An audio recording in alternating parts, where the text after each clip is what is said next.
सुप्रभात। स्वाध्याय यह हमारे आज की आध्यात्मिक चर्चा का विषय।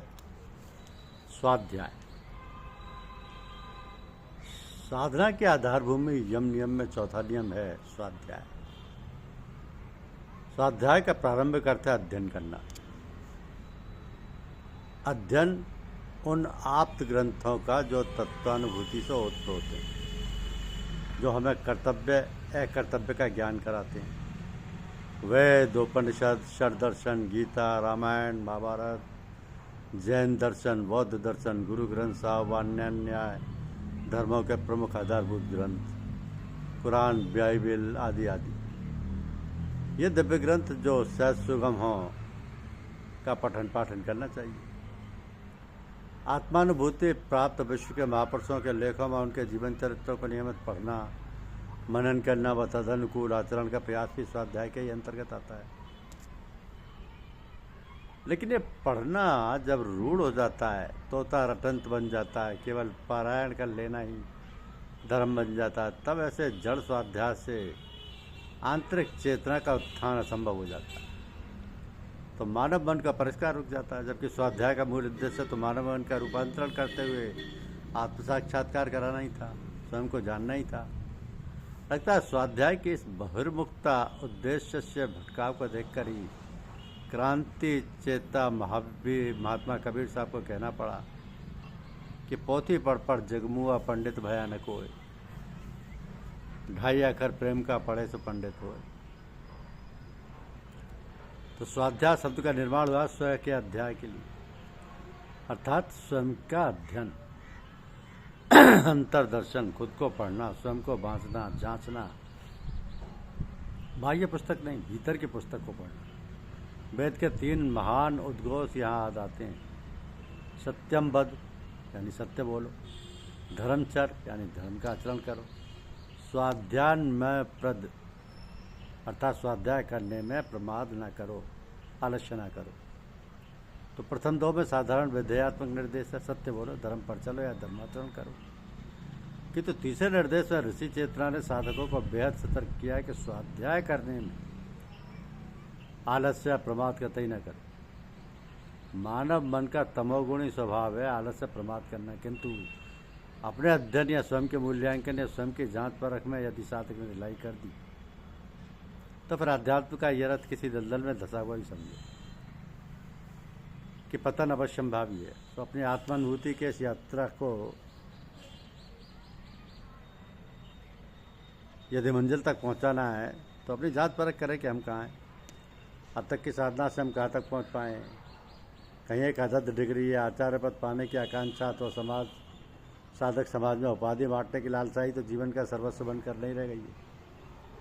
क्योंकि उपाधियों के मायाजाल में मानव मन के परिष्कार व आत्मोन्नति का प्रमुख लक्ष्य कहीं बहुत पीछे छूट गया है। पथिक को तो सही, बिना विचारे आँख बंद कर बस चले ही जा रहे हो। अरे जरा सुस्ता लो, थोड़ा ठहर कर आँख खोल कर देख तो लो कि तुम कहाँ जा रहे हो, तुम कहाँ के लिए चले थे और कहाँ पहुँचे हो। जरा विचार कर देखिए, हमारे काम, क्रोध, लोभ, मद, मोह, मत्सर आदि विकार कुछ कम हुए हैं कि नहीं। ध्यान, उपासना, भगवत शरणागति हमारी जीवनचर्या का प्रमुख अंग बन पाए हैं कि नहीं। क्योंकि भगवत प्रेम से सराबोर दुर्लभ महात्मा सदगुरुदेव श्री साहब जी महाराज के पावन दरबार में हम भगवत प्रेम, आत्म साक्षात्कार, भगवत प्राप्ति के लिए ही आए। कब आए तो थे या 3 तिकड़म सिफारिश राजनीति गुटबंदी से आचार्य परमाचार्य पद का जोड़ जुगाड़ बैठाने के लिए। यदि इसी के लिए आए थे तो फिर खुशी से बजाइए आचार्य परमाचार्य का झुंझुना। यदि नहीं तो जरा अंदर झांकिए, देखिए भीतर क्या चल रहा। इस यक्ष प्रश्न का उत्तर अंदर से ही आएगा। यदि हम पूरी ईमानदारी से सोचेंगे, विचारेंगे, चाहेंगे, स्वाध्याय करेंगे, तभी और केवल तभी। यदि थर्मामीटर में ज्वर आ रहा है तो बढ़े हुए ज्वर को देखकर थर्मामीटर पर क्रोधित मत होइए,